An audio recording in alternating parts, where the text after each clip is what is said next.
Halo Sobat Sukoharjo Pintar, kembali lagi di program podcast Pintar, obrolan pintar dan inspiratif. Narasumber kali ini adalah owner dari Alam Batik, yaitu Mas Ferry. Beliau merupakan salah satu seniman batik tersohor di daerah Pasuruan tentunya. Banyak prestasi yang sudah ia raih, dari nasional hingga internasional. Mas Ferry juga banyak mengedukasi berbagai kalangan dalam dunia seni batik dan memamerkannya sampai ke mancanegara. Beliau salah satu sosok panutan yang melestarikan budaya Indonesia hingga kancah internasional. Wah, keren banget ya! Banyak pelajaran yang akan beliau bagikan nih Sobat Sukoharjo Pintar. Yuk, langsung aja capcus ke segmen podcast kita.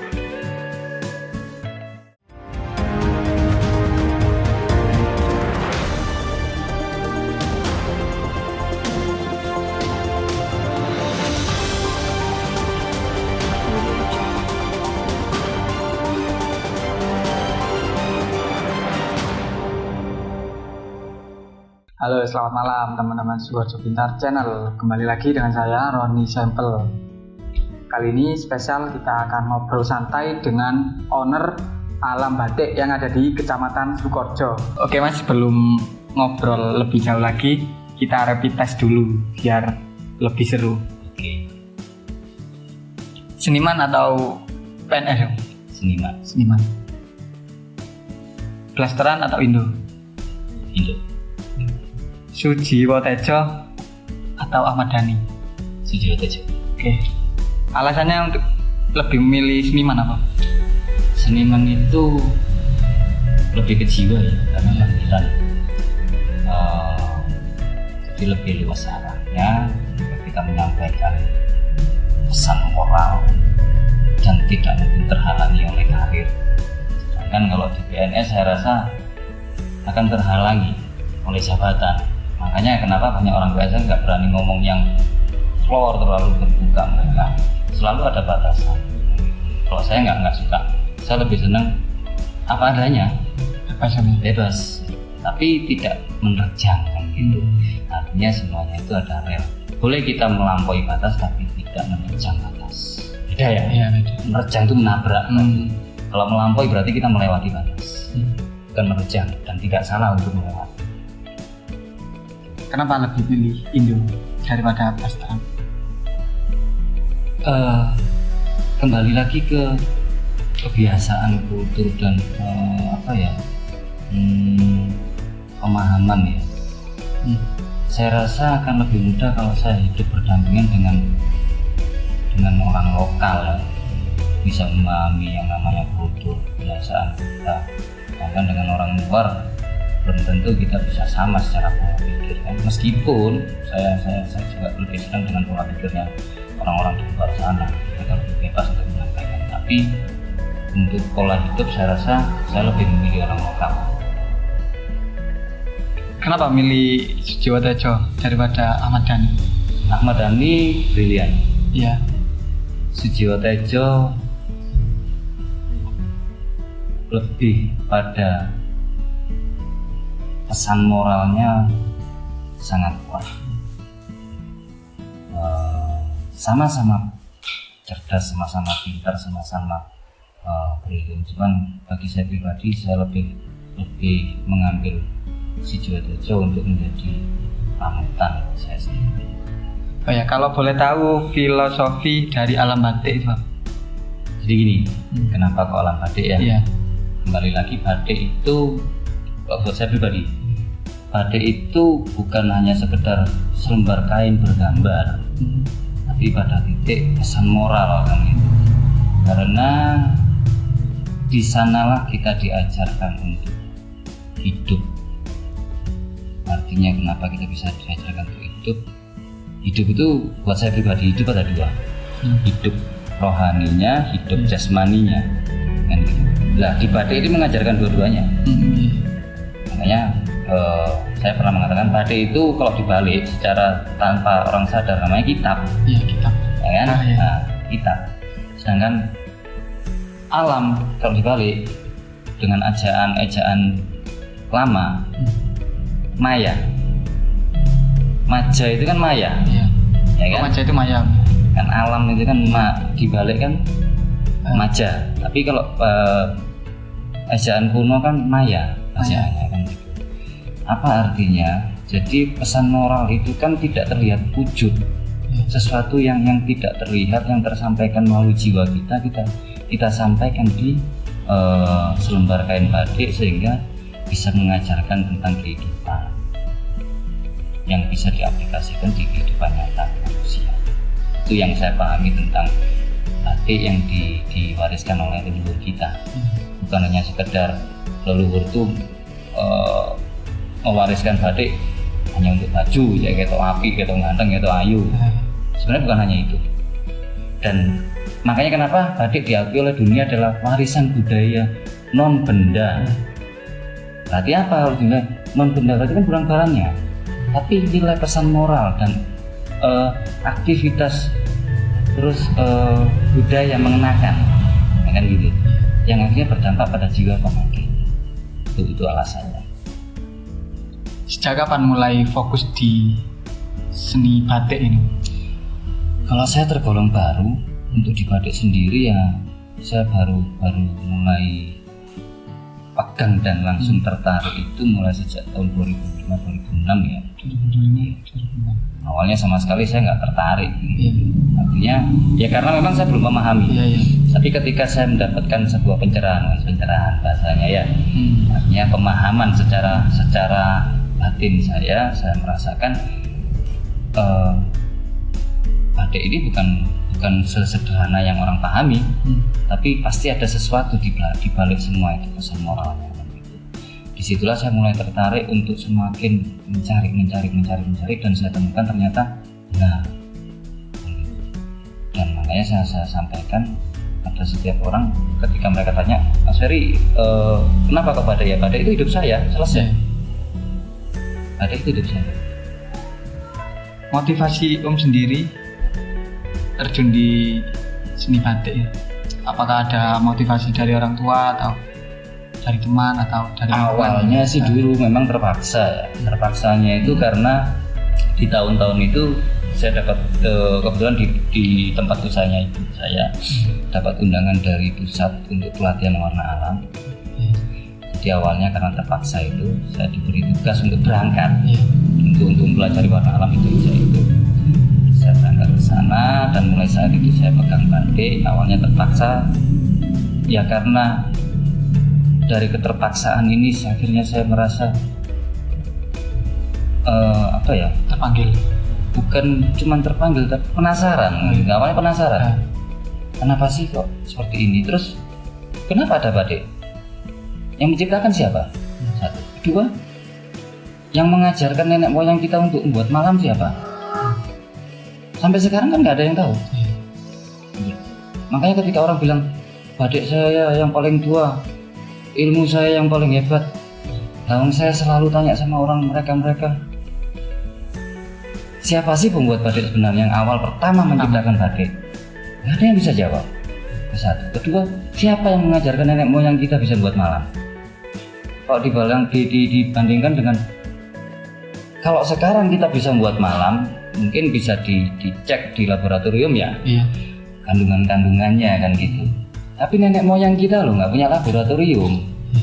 Wong kuno, dalam artian wong kuno itu dengan teknologi yang sekarang jauh. Tapi ternyata pemahaman dari nenek moyang kita lebih modern dari kita yang sekarang. Bisa menciptakan malam, kan gitu. Kok bisa akhirnya kain itu diwarna? Ada metode-metode yang mereka ciptakan secara alami. Ini yang menjadikan saya juga akhirnya tertarik, penasaran pada akhirnya awalnya. Akhirnya saya juga akhirnya tertarik pada kenapa kok ada motif seperti ini? Apa tujuannya kan gitu? Ternyata setiap motif itu ada makna, ada maksud yang disampaikan secara untuk memperbaiki jiwa, bukan memperbaiki lahirnya tapi jiwanya kan gitu terutama. Sehingga batik ini sangat-sangat berpengaruh pada pemakai. Makanya kan kalau misalkan sekarang kenapa sekarang kok banyak anak-anak kecil yang nun sewu kurang ajar kan gitu ya, utuh namun tua. Ya karena itu kesalahannya salah satunya Kalau nenek moyang kita dulu buat gendongan itu memang dengan jiwa, dibatik betul dengan jiwa dan dengan hati yang bersih, jiwa yang bersih. Mereka membuat kain gendongan itu sehingga anak yang diemban, digendong dengan kain itu menjadi anak yang betul-betul baik. Tapi yang sekarang kan gendongannya itu kan yang tuku. Iya. Tuku gini kok pabrik. Ya kira pentilatan kok pabrik, di sini pabrik kan gitu. Ada filosofi sendiri ya, masalah gendongan ini. Ya itu kan gitu. Jadi artinya kan sedikit kita menguak itu ya. Tak cerita nih kapan kok sampean nggak balik ini. Titik aja ya tuh. Okay. Oh, ya. Mulai umur berapa mulai membatik? Sekarang saya alhamdulillah masih umur 40 ya. Ya, Mat. Jadi kalau mulai 2005, 2006 sekarang 2020 berarti dikurangi 40 dikurangi berapa tahun? 15 ya? 15. Tapi mulai tahun umur berapa saya? Coba dihitung lah, aku akan hitung-hitungan lah. Ya, silakan diterjemahkan sendiri, dicari. Apakah selama ini ada support dari pemerintah? Alhamdulillah, kalau ke saya pribadi ya. Artinya pemerintah itu mensupportnya di tingkat pemasaran dari Disperindak untuk pameran dan sebagainya kan gitu. Terus ada beberapa lomba-lomba tingkat nasional yang juga ada support dari pemerintah untuk mengikuti, meskipun kita sendiri yang gerak kan gitu. Ya mungkin seperti itu supportnya dari pemerintah selama ini. Belum kalau buat saya sendiri ya, artinya memang kalau misalkan ada yang tanya, Mas tahu untuk bantuan orang? Saya nggak pernah minta bantuan. Dari awal saya juga, bukan saya alergi bantuan, cuman saya berpikir ketika orang sering dibantu urusan duit, permodalan, yang ada akhirnya orang itu malas. Ya, itu kenyataan. Ya. Harapan saya itu sebenarnya bukan permodalan yang dibantukan untuk teman-teman sekalian, juga untuk teman-teman UKM itu. Bantulah mereka itu untuk membeli produk, gitu. Jadi ketika pemerintah memakai produk lokal itu menjadi sebuah pengakuan, pengakuan bahwasanya kita punya Pasuruan. Pasuruan dulu tapi enggak ini toko batik Jogja, Solo dan sebagainya. Kalongan ya. Kalongan. Artinya apa? Ya berarti kan kita belum siap untuk mengakui baik dan buruk diri kita sendiri. Makanya kenapa saya kemana-mana pakai batik saya? Nah ini diri saya kok, identitas saya kok. Buat branding ini. Selain memang itu menjadi branding, tapi saya mulai mencoba untuk membiasakan diri bahwasanya ketika kita mengenakan batik nggak kalah keren kok sebenarnya buat anak-anak muda ya. Anak muda ini, mosok kalah ambil bintang filmnya Harry Potter, dia mau pakai batik kok. Kemarin saya di Belanda pun pameran, mereka sangat bangga sekali dengan batik kita. Saya kerjasama dengan Korea Selatan selama sekian tahun, mereka sangat bangga dengan batik kita. Tapi kenapa orang-orang kita sendiri nggak bangga? Om Ferry ini sering ikut pameran di luar negeri ya, kalau nggak salah ya? Ya bukan sering sih, cuma memang beberapa kali. Oh beberapa kali.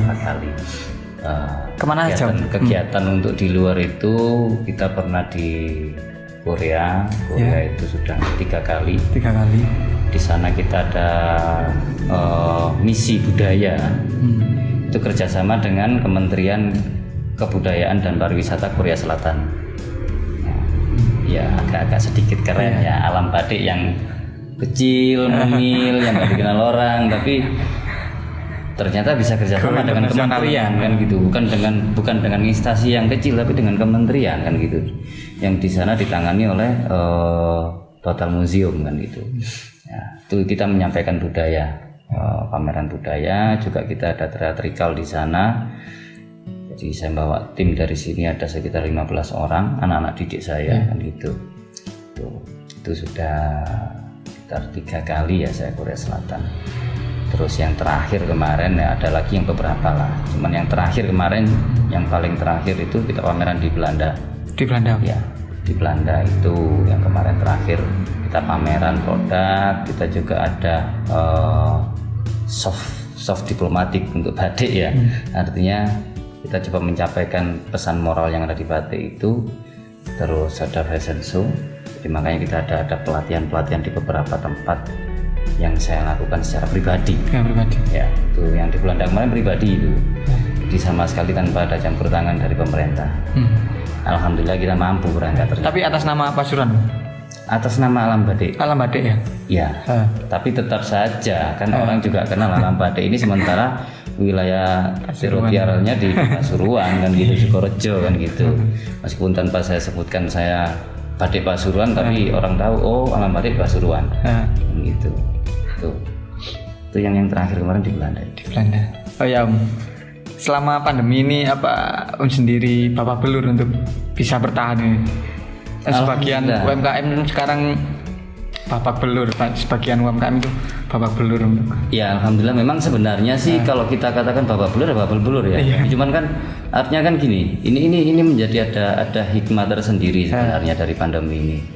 Yang mungkin selama ini kita terlalu ngoyo, jadi menungso, golek dunyo kan gitu. Tapi ternyata Tuhan ini memberikan sebuah kesempatan langsung, tangan Tuhan bekerja. Tangan Tuhan bekerja memberikan kesempatan langsung pada semua manusia di dunia untuk beristirahat. Ya kan, artinya kan akhirnya kita juga beristirahat di rumah, semuanya beristirahat. Meskipun ya KB memang podo sambat kan gitu. Tapi sebenarnya kita perlu ambil hikmahnya lah. Kan gitu. Ambil hikmahnya apa? Dengan sekian lama kita beristirahat di rumah, itu sangat luar biasa hikmahnya kan gitu. Yang selama ini mungkin terlalu sibuk di luar sana, akhirnya di rumah terus kumpul dengan keluarga kan gitu, memperbaiki komunikasi dengan anak, istri, mbah, buyut dan sebagainya kan gitu. Nah, ini kan sangat penting sebenarnya. Ini bukan rencana manusia loh, ini Tuhan yang merencanakan, yang menjadikan kan gitu. Artinya manusia hanya selalu memaksakan apa yang dilihat oleh mata, tapi tidak merasakan dengan jiwa, dengan hatinya kan gitu. Ini yang mungkin perlu kita maknai tentang corona itu, tentang COVID itu. Jadi janganlah kita hanya melihat sisi buruk yang orang selalu, waduh kita akhirnya sulit usaha, nggak laku dan sebagainya. Semuanya sama kan gitu. Cuman kita perlu untuk bersyukur lah. Ini adalah anugerah. Yang itu tadi saya sebutkan, minimal kita nggak pernah kumpul dengan keluarganya, kita kumpul gitu loh. Ini hal yang sederhana tapi orang nggak pernah pikir kan. Nah, ini maknanya dari sana tuh. Kayak motivasi untuk kaum milenial yang ada di Kecamatan Sukorejo khususnya ini. Oke, untuk teman-teman milenial ya, tetaplah kalian menjadi milenial dalam artian jiwa itu, tapi milenial yang baik ya. Dan itu tetaplah jadi milenial yang baik dengan jiwa yang memang bersih, tidak terkontaminasi, dengan tujuan yang baik juga, sehingga menghasilkan sesuatu yang baik kan gitu. Artinya ini adalah masa kalian untuk merubah dunia sebenarnya. Makanya kan anak muda itu adalah masa depan bangsa. Nah, kalau sudah demikian artinya apa? Ya manfaatkan dengan baik. Bantu teman-teman yang memang sifatnya sekarang yang seperti taruhlah saya sendiri juga gaptek ya, tapi seorang ngerti masalah teknologi. Nah, bantulah kami ini, teman-teman yang memang tidak paham teknologi, karena teman-teman milenial saya lihat yang lebih paham kan gitu. Itu yang perlu saya sampaikan. Bantu teman-teman UKM untuk bergerak lebih luas lagi kan gitu. Jadi coba kita bergerak yang di sisi positifnya aja lah. Oke, terima kasih Om Ferry sudah meluangkan waktunya untuk mengobrol santai di channel Sukorejo Pintar. Oke teman-teman, terima kasih sudah menonton video podcast Pintar dari channel Sukorejo Pintar. Jangan lupa subscribe channel Sukorejo Pintar, like dan komen. Oke, terima kasih. Salam pintar luar biasa.